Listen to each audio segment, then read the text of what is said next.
There we go. 27th of July, and it's tipping it down. Good old British summer. Been to the allotment this morning. Got very, very wet. To be honest, I'm still drying out. Had to get changed when I got home. I'm still drying out. But yeah, when you can't get outside in the weather, stay inside. Put on some slippers and make some chutney.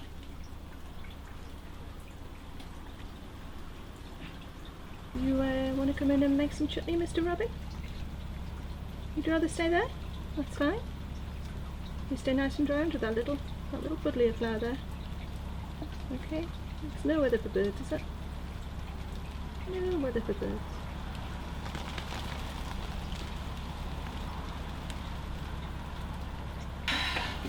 Ping! As if by magic, I'm sitting at my kitchen table. And I've got lots of things. Okay, I'm going to attempt to make some rhubarb chutney. I have made it before, years ago though, but I've still got my trusty old recipe, so I'm going to give that a go. Have you ever had the feeling you've got slightly too much rhubarb?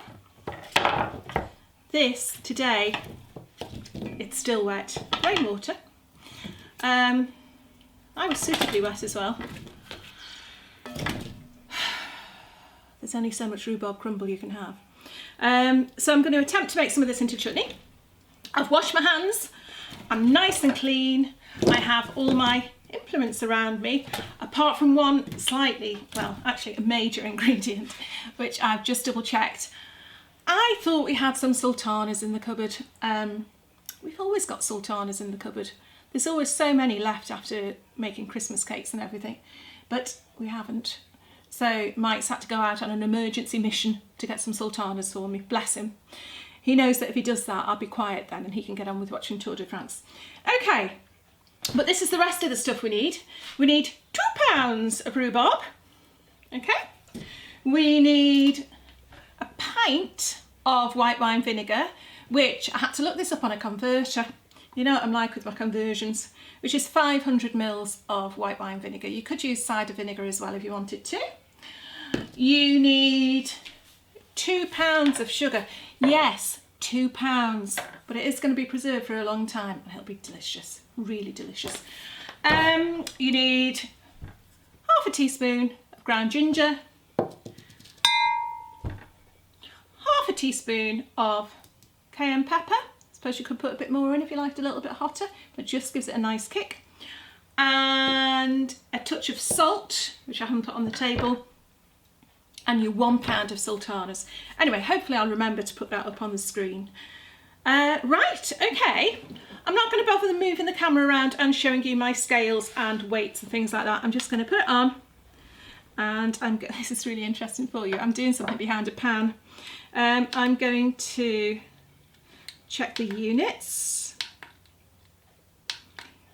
Might have to come back to you with that one because it says unst. Not sure what unst means. Oh, is it ounces? Ounces, unit. I'll be back in a second.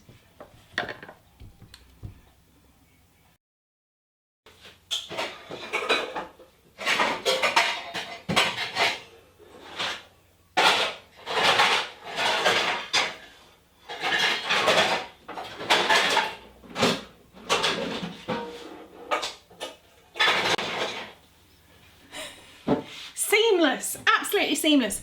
It's a good job I went and got the other scales because I'd forgotten my onion. Base of any chutney. Is an onion a desert island food? Can you make things without onions? I don't know, they seem to be the basis of so many things. Right, okay, health and safety.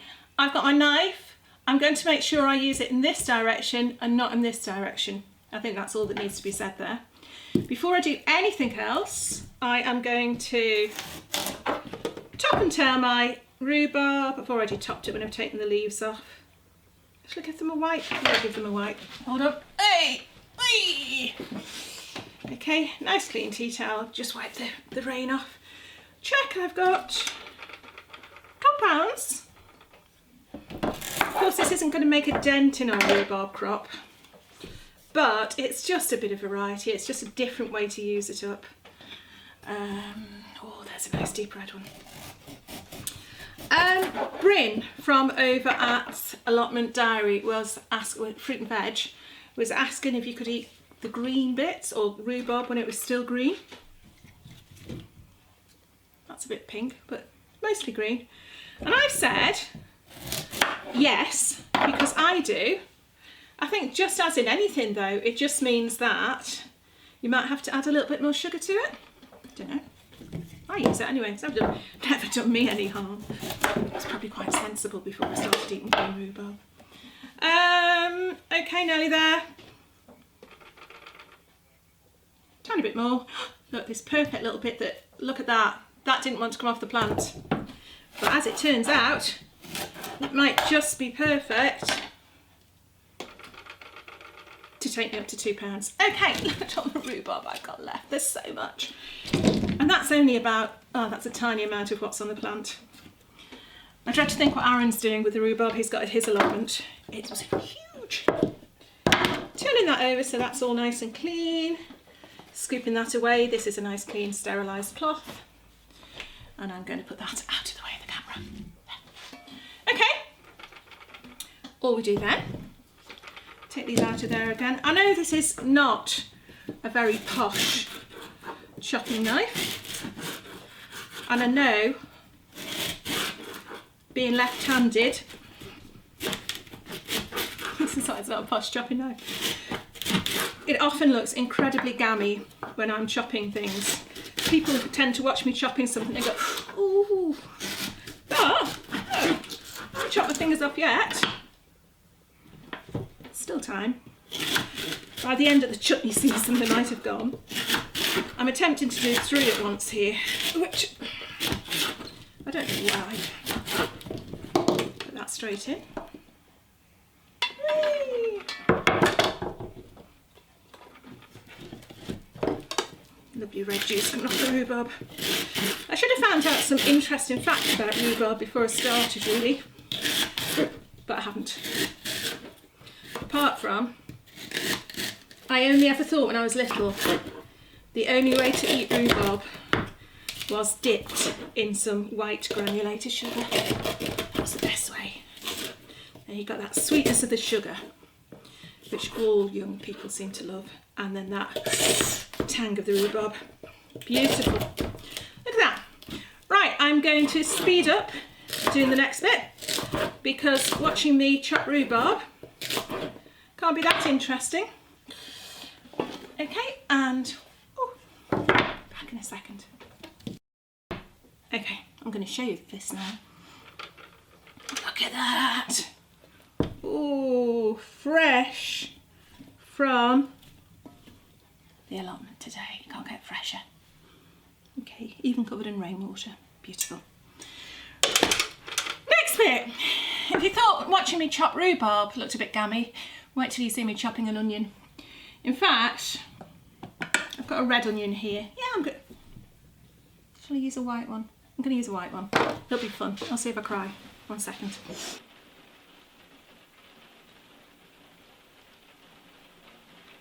Okay, this is how I chop onions.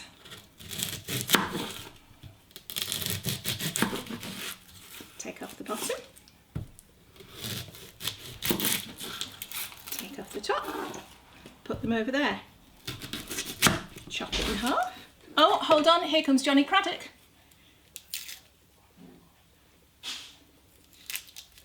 It's the Sultana God.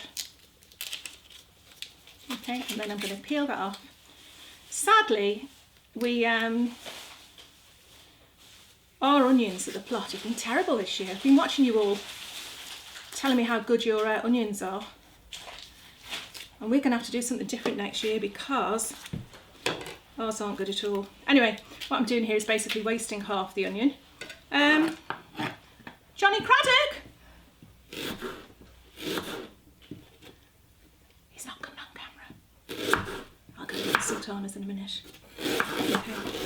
And again, I'm getting a little bit teary. Okay.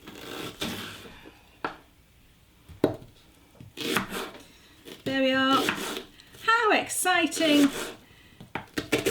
chopping an onion. Really, what I want to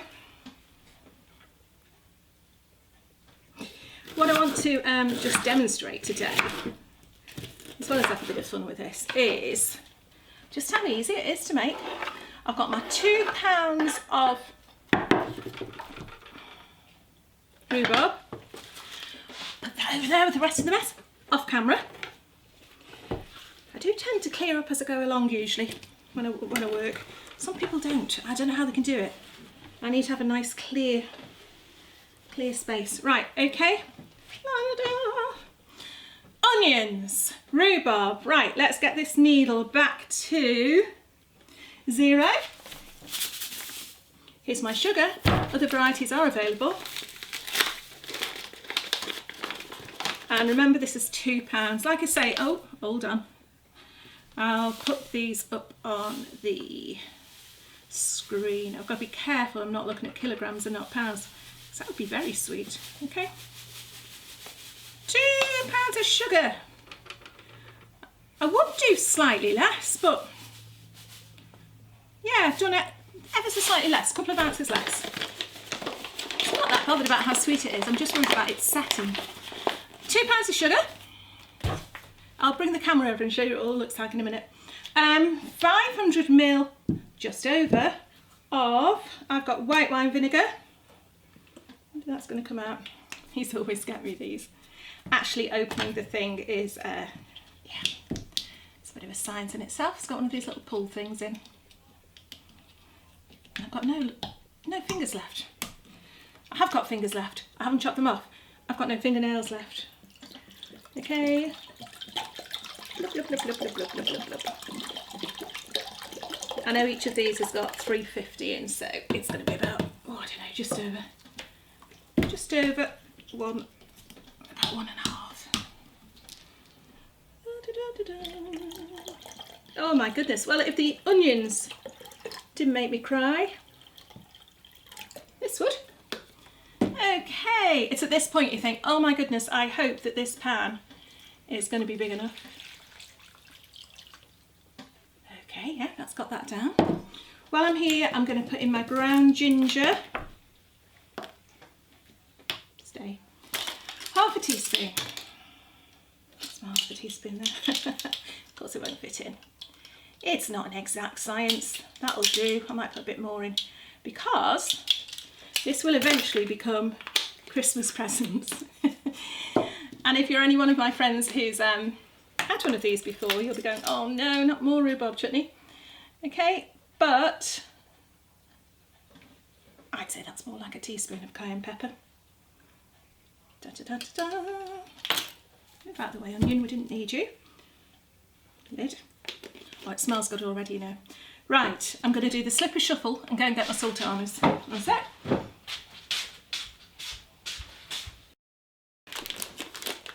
500 grams. Get my needle back to nothing. Resealable. No, they're not. Oh, maybe they are. Ah, okay. Just the way I open them. Okay, and we're going to put a pound of these in there. Oh, little sultanas. It is starting to smell quite Christmassy.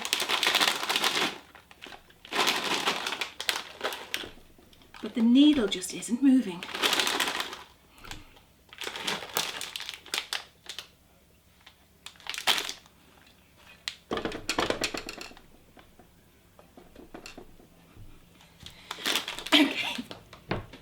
Vinegar's got to the back of my throat. I've put over a pound in there. The needle's broken on this one as well. I'm going to have to get some new kitchen scales or just some new batteries. Should have checked first, but I didn't. But I know that that is 500 grams, so half of that's about a pound. Got about 3/4 in. Never mind. Move them out the way, makes it look like I'm being nice and tidy. Tiny bit of salt. There we go. And Okay, it looks good. Right, I'm going to show you. I'm going to show you without trying to tip it everywhere. Oh no, it's going to tip everywhere. Okay, I'm not going to show you. I'm going to put it over on... I have to sit down so you can see me. I'm going to go and put it over on a low heat, stir it, and then I will show you what it looks like. I bet you can't wait. Okay?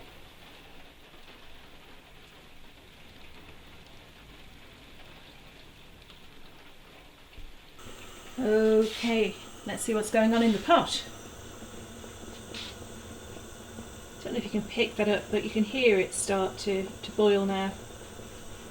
I remember listening to a fascinating thing on Radio 4 not so long ago about a man who was visually impaired, pretty much blind actually, and he had his own cookery. I think he had his own cookery podcast, and he was saying he can cook really well without being able to see the ingredients at all, but by using his sound, using the sense of sound, sense of hearing and smell. And he said he'd know something was sticking to the bottom of the pan just by how it sounds, and when something's ready by how it sounds, etc. That was fascinating. Anyway, this is just starting to... I'm going to try and get the camera near it without steaming the lens up. It looks really nice now. It actually looks quite Christmassy because of the mix of the red and green rhubarb. It's looking good. Can you hear it? Go away again. It's starting to boil. 20 minutes. Really starting to boil down now.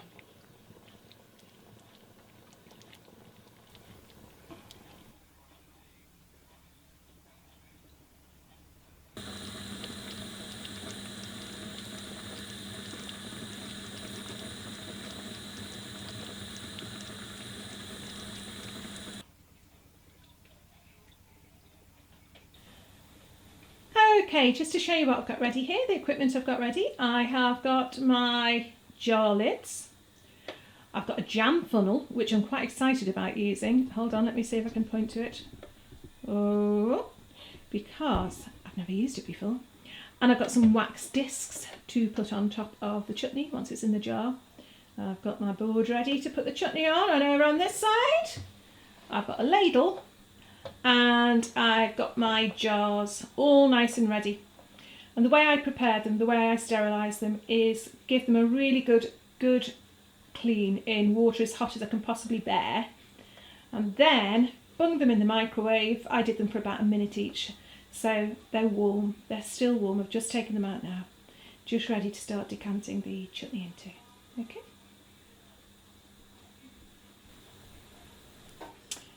Okay, I've got the chutney ready there, ready to bottle, and you can see just how much it's reduced from the side of the pan. Okay, and it's been making that lovely plopping sound that tells me that it's ready.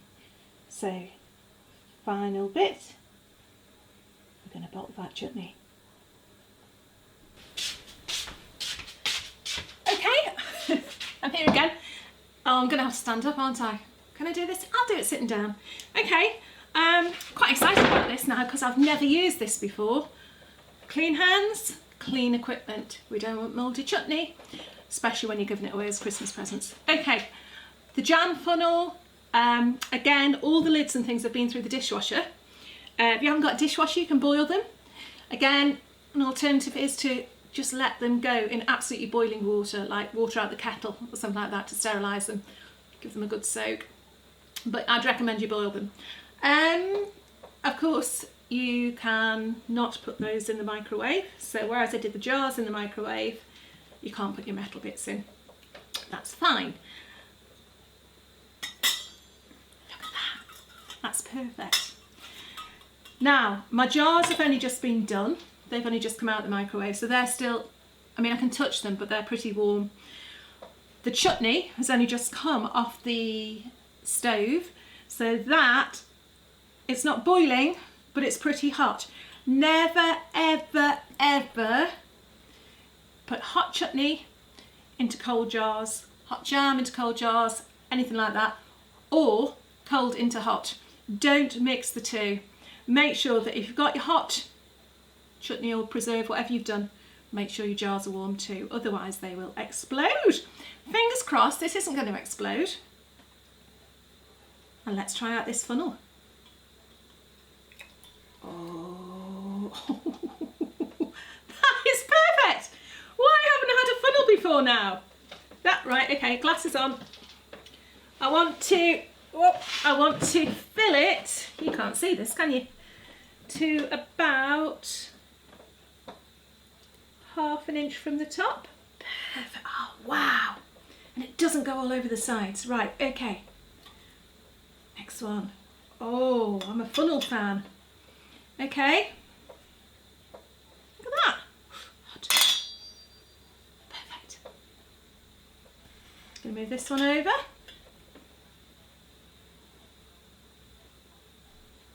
Da, da, da, da, da.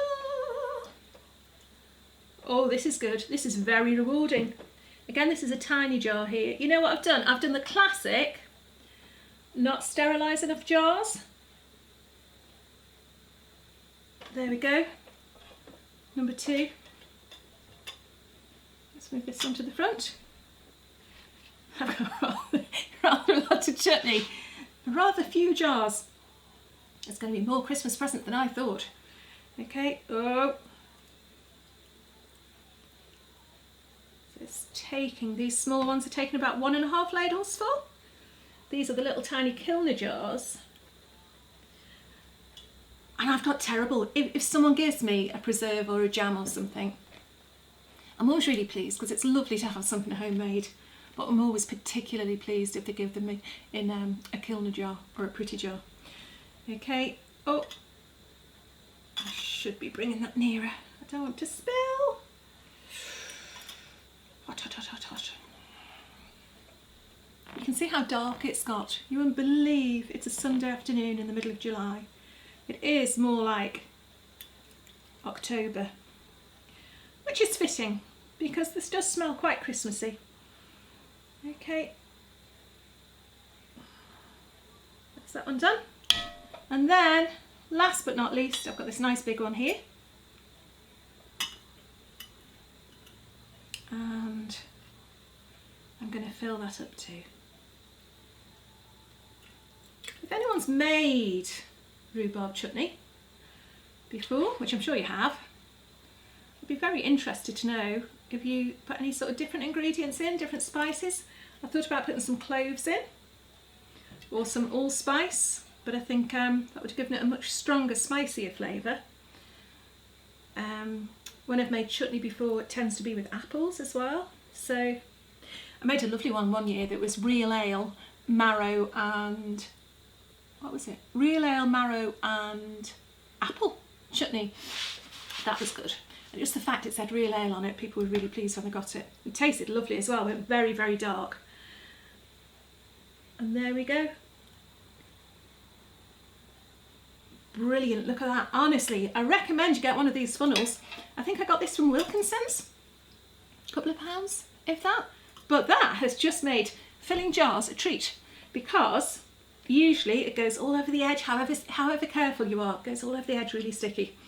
I've actually got lots left. Well, I've got enough for another couple of jars left. Ooh, hot. Okay.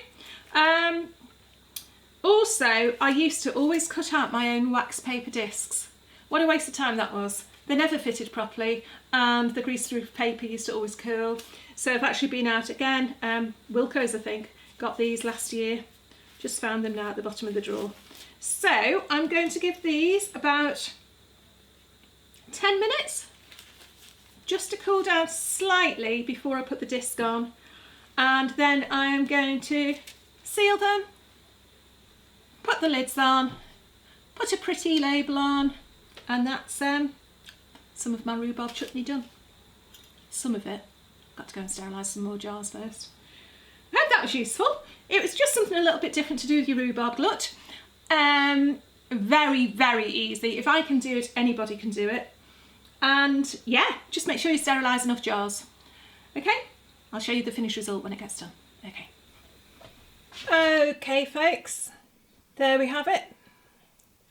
First lot of chutney for the year made there. Plenty of rhubarb left still to use up. Had to go and find some more jars. But I've managed, we've got all sorts of shapes and sizes now. You can eat it fresh, but it will be very, very vinegary. So I'd leave it for at least a month, but you know what? Save it till Christmas, give it away as little presents. It'll be a real treat. Okay, I hope you've enjoyed this. Bye for now.